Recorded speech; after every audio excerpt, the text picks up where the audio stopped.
प्रेमा की पहचान। एक अनकही कहानी। प्रेमा अपनी सोचों में गुम, हाथ में थैला लिए, मैली कुचैली फटी हुई साड़ी में तेज तेज चलती हुई, धूप में बोझल चेहरे और आंखों में उदासी लिए वह तेज तेज कदमों से चली जा रही थी। लगता था कि वह बहुत जल्दी में है। तभी उसकी सोच एक आवाज़ से टूटी थी, जब किसी ने उसे पीछे से आवाज़ दी, प्रेमा।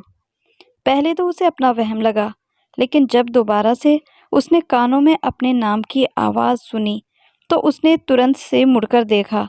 लेकिन पीछे मुड़ते ही जो कुछ उसको नज़र आया, उसे देखकर तो उसकी आंखें फटी रह गई थीं, क्योंकि जहाँ से उसे आवाज़ आई थी, वहाँ कोई व्यक्ति नहीं था, बल्कि एक क्योंकि जहाँ से उसे आवाज़ आई थी, वहाँ कोई व्यक्ति नहीं था, बल्कि एक प्रेमा एक छोटे से गांव के एक बहुत बड़ी और भव्य हवेली में नौकरानी थी। उसकी जिंदगी केवल काम करने और मालकिन के जुल्म सितम सहने में गुजर रही थी। मालकिन की तानाशाही और उसकी दयनीय स्थिति उसके दिल में गहरे दुख और निराशा को जन्म देती थी। प्रेमा हमेशा सोचती थी, क्या मेरी जिंदगी सिर्फ यही है? मैं कौन हूँ? मेरे माता पिता कौन थे? और फिर वह इस दुनिया में हैं या नहीं? उसे अपने बारे में कुछ भी पता नहीं था, क्योंकि उसने तो जब से होश संभाला था, खुद को इस हवेली में नौकरी करते ही पाया था। बचपन से लेकर अब तक वह इस हवेली की गुलामी ही तो करती आई थी। बचपन में भी इस हवेली की बहुत सारे छोटे छोटे काम उसको करने होते थे, तब जाकर उसे कुछ खाने को मिलता था। लेकिन इतने सालों में भी प्रेमा को इस अत्याचार की आदत नहीं पड़ी थी। कोई दिन ऐसा नहीं जाता था जब अपनी मालकिन के मुंह से निकलने वाले तीर उसके दिल को छलनी ना करते हों, और रात को बिस्तर पर लेटकर वह अपने तकियों को अपने आंसुओं से ना भिगोती हो। कोई भी तो ऐसा नहीं था कि जिसके कंधे पर सर रखकर वह रो सके। उसे अपने माता पिता की बहुत ज़्यादा याद आती थी। वह अपने मन में खुद ही सवाल करती थी, कोई तो मेरे माता पिता होंगे, आखिर वह कहाँ हैं? हर दिन की तरह आज भी वह अपनी मालकिन के आदेश का पालन करने बाजार गई थी। सब्जी खरीदने जाते समय प्रेमा को एक अजीब घटना का सामना करना पड़ा। वह बहुत ही तेजी से कदम बढ़ाती हुई चल रही थी। मन उदास था, चेहरा बोझिल था, क्योंकि अभी कुछ देर पहले ही न जाने कितने अपशब्द अपने बारे में मालकिन से वह सुनकर आ रही थी। गलती सिर्फ इतनी थी कि चाय थोड़ी ठंडी थी जो उसमें मालकिन को दी थी, और उसकी सज़ा यह मिली कि आज सुबह से ही उसे कुछ खाने को ना दिया गया था। अब शाम ढलने को आई थी। वह भूखी प्यासी थैला उठाए रात के खाने की तैयारी करने के लिए सब्जी खरीदने आई थी। वह तो अपनी ही सोचों में गुम थी। तभी एक आवाज़ ने उसे चौंका दिया। उसे लगा जैसे किसी ने उसे आवाज़ दी है। उसने नज़र उठाकर देखा तो कोई नहीं था। वह अपनी रफ्तार से चलती रही। उसे फिर से आवाज़ सुनाई दी। उसने फिर देखा, लेकिन उसे कोई ना दिखा। वह सोचने लगी, भला मुझे कौन पुकारेगा?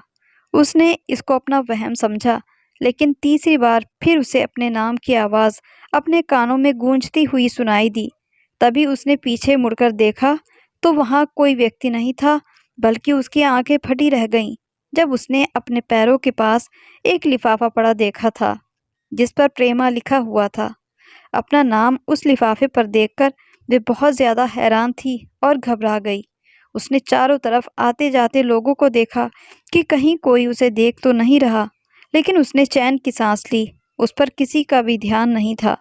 तभी उसने जल्दी से वह लिफाफा उठा लिया। जैसे ही उसने वह लिफाफा उठाया, तभी उसकी नज़र दूसरी ओर खड़े एक व्यक्ति पर गई। एक अजनबी जो प्रेमा को देखकर मुस्कुरा रहा था। वह एक अच्छी खासी उम्र का आदमी था, लेकिन प्रेमा ने उसे आज पहली बार देखा था। प्रेमा चौंकी और बहुत ज़्यादा घबरा गई, लेकिन इससे पहले वह उस व्यक्ति के पास पहुंचती, वह न जाने भीड़ में कहाँ गुम हो गया था। उसने लिफाफा उठा तो लिया था, क्योंकि यह कोई इत्तेफाक नहीं था। उस लिफाफे पर प्रेमा का नाम लिखा था। लिफाफा खोलने से पहले वह समझ नहीं पा रही थी कि उसे क्या करना चाहिए। उसने जल्दी जल्दी सब्जी खरीदी और वह पत्र लेकर अपने घर की तरफ लपकी थी। वह पत्र उसने अपने कमरे में जाकर छुपा दिया था और रात होने का इंतजार करने लगी। रात को जब अपने बिस्तर पर गई तो सवाल और जवाबों के तूफान में घिरी आखिरकार उसने उस लिफाफे को खोलने का फैसला किया। लिफाफे में एक पत्र और कुछ पैसे थे। पत्र में लिखा था, यह भगवान की ओर से है। प्रेमा को यकीन नहीं हुआ। क्या सच में यह भगवान की मदद थी या किसी की चाल? आखिर वह व्यक्ति कौन था जो दूर खड़ा मुस्कुरा रहा था और फिर न जाने अचानक कहाँ गायब हो गया था? कहीं उसी ने तो यह लिफाफा मेरे पास नहीं रखा। लेकिन कुछ भी हो, प्रेमा को इन पैसों की बहुत ज़रूरत थी। कुछ दिनों बाद प्रेमा के साथ फिर वही घटना घटी। उसे वह पत्र मिला जिसमें पैसे थे और फिर से लिखा था कि यह भगवान की तरफ से है। प्रेमा इस घटना से बहुत ज़्यादा परेशान हो उठी थी। वह जानती थी कि उसके साथ कुछ सही नहीं हो रहा था, लेकिन वह कुछ भी नहीं कर पा रही थी। अब अक्सर ही वह आदमी उसे मिलता और वह लिफाफा मिलता और वह आदमी प्रेमा से कुछ बात तो नहीं करता था और फिर अचानक ही कहीं गायब हो जाता। प्रेमा अपने सवालों के जवाब हर हाल में चाहती थी, लेकिन जैसे जैसे समय आगे गुजर रहा था, प्रेमा उतनी ही ज़्यादा उलझन में पड़ती जा रही थी। फिर एक दिन उस आदमी ने उसे एक पत्र दिया जिसमें लिखा था कि पास वाली टूटी हुई हवेली में कोई उसका इंतज़ार कर रहा है। यह पढ़कर प्रेमा को पहले तो बहुत ज़्यादा गुस्सा आया, लेकिन वह इस पहेली को सुलझाना चाहती थी। हवेली का नाम सुनते ही तो डर के मारे उसका शरीर कांपने लगा था। लेकिन फिर प्रेमा ने सोचा, वो हवेली तो पास में है, क्या मेरा वहां जाना सही होगा? शायद मुझे जाना चाहिए। फिर प्रेमा ने उस हवेली में जाने का फैसला किया, क्योंकि मालकिन के अत्याचार उसे और अधिक मजबूर कर रहे थे। और आखिरकार वह हवेली में पहुंची। उसे वहां कोई नहीं मिला। वे बहुत ही ज्यादा भयभीत थी, लेकिन अब उसने निर्णय लिया कि उसे आगे बढ़ना होगा। एक दरवाज़ा था जो बंद था। प्रेमा ने दरवाजे को खोला और उसके सामने एक पुराना बक्सा था। बक्सा खोलते ही उसके अंदर कई कागज़ मिले। उसने कागज़ उठाए और उन्हें ध्यान से पढ़ने लगी। वह थोड़ा बहुत ही पढ़ना जानती थी, क्योंकि प्रेमा कभी स्कूल तो गई ही नहीं थी। उसके साथ काम करने वाली नौकरानी की बेटी स्कूल जाया करती थी और शाम को वह हवेली आकर काम करती थी। उसी ने प्रेमा को मालकिन की चोरी से पढ़ना सिखाया था और यह बात भी उसकी मालकिन को आज तक पता नहीं थी। प्रेमा एक एक कागज़ को बड़े ध्यान से पढ़ रही थी। फिर कागज़ों से पता चला कि यह हवेली किसी चौधरी दीनदयाल की थी। श्यामलता, उनकी इकलौती बेटी, इस हवेली की वारिस थी। प्रेमा ने कुछ और कागज़ उठाकर देखे जो बहुत ही ज़्यादा धूल में अटे पड़े थे। तभी सबसे नीचे दबे एक कागज़ पर उसकी नज़र गई, जिसे पढ़ते ही उसकी आंखों में उसकी किस्मत के सितारे जगमगाने लगे थे। क्योंकि जो कागज़ उसके हाथ में आया था, यह कागज़ दूसरी हवेली का था, जिस पर भी चौधरी दीनदयाल का नाम लिखा था और उन्होंने अपना इकलौता वारिस, अपनी नवासी को चुना था। दीनदयाल की बेटी के नाम पर जब प्रेमा की नज़र गई तो उसकी आंखें हैरानी से फटी रह गई थी। इसमें साफ शब्दों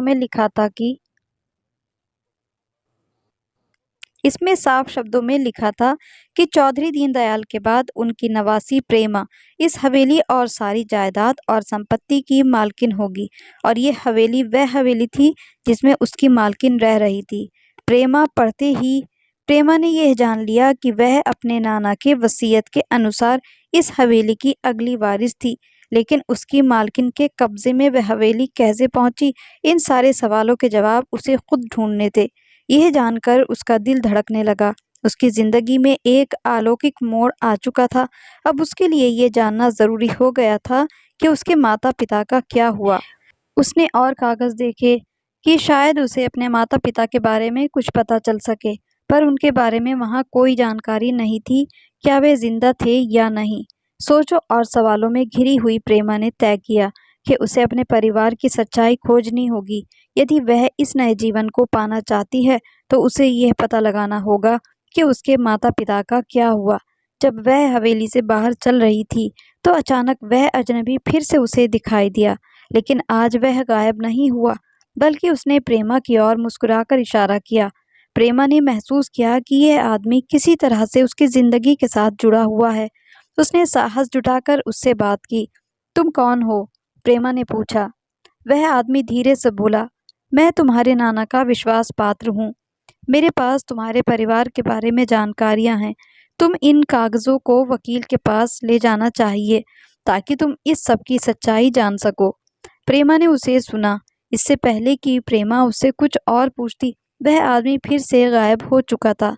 लेकिन अब प्रेमा जान चुकी थी कि उसे यह लड़ाई अकेले ही लड़नी होगी, और यह लड़ाई आसान भी नहीं थी। उसे अपने भविष्य की दिशा में सही मार्गदर्शन की आवश्यकता महसूस हुई। अब उसे जल्दी से जल्दी हवेली पहुंचना था, नहीं तो मालकिन उसको मार मार कर अधमरा कर देती। लेकिन सबसे पहले इन कागजों को छुपाकर रखना था। किसी तरह से छुपाकर उसने वह कागज अपने कमरे में एक ड्रम के नीचे छुपा दिए और सही मौके का इंतजार करने लगी। एक दिन जब उसकी मालकिन शॉपिंग करने के लिए शहर गई, तो प्रेमा मौका मिलते ही वकील के पास पहुंची और वह कागज वकील को सौंप दिए। वह एक बूढ़ा वकील था। उसने कागजों को बड़े ध्यान से देखा और दीनदयाल का नाम देखते ही वह चौंक गया।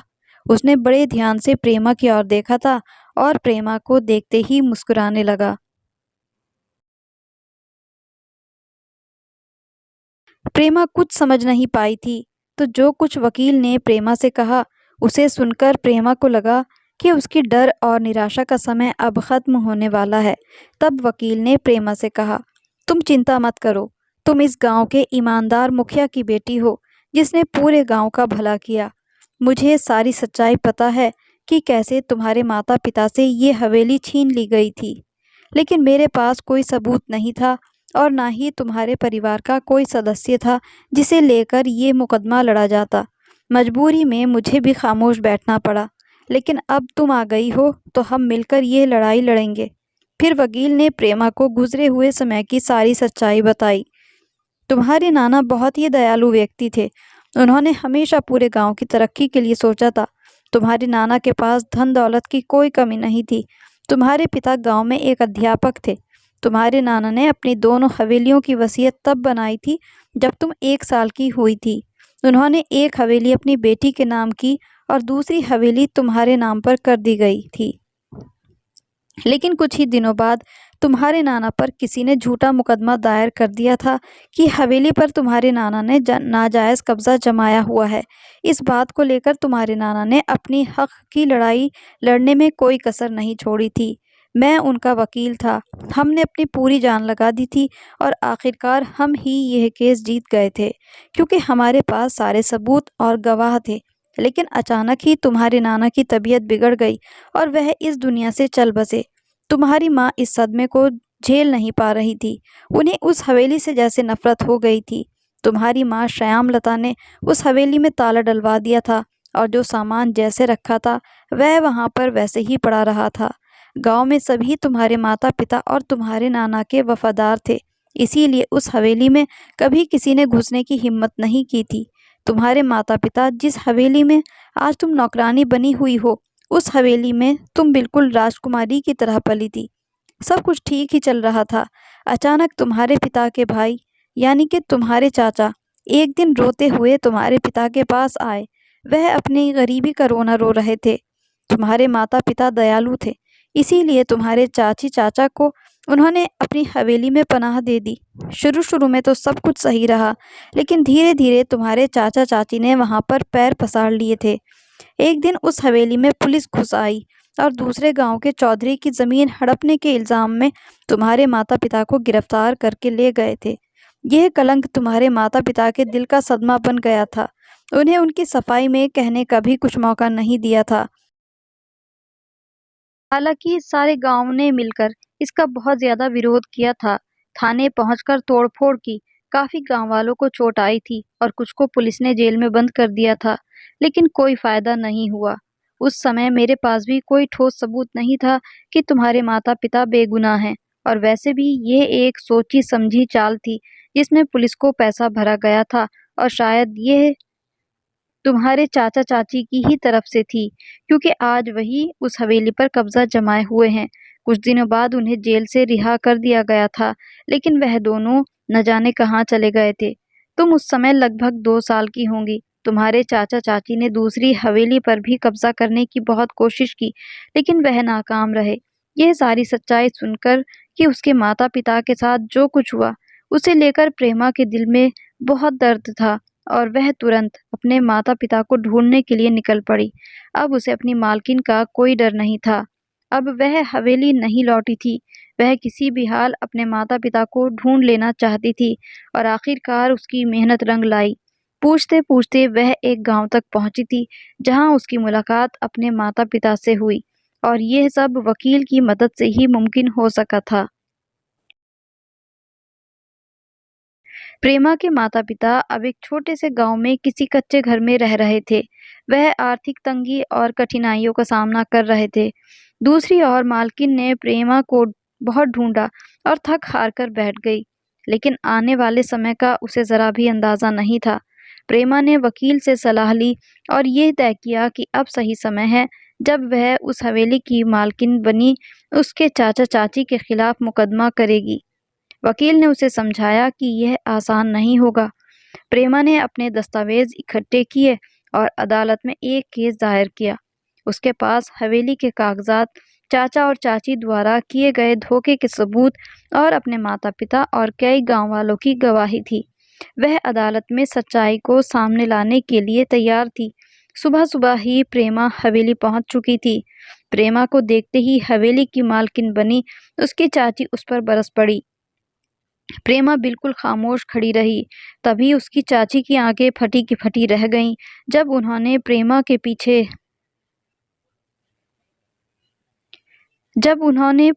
पीछे आते हुए पुलिस को देखा।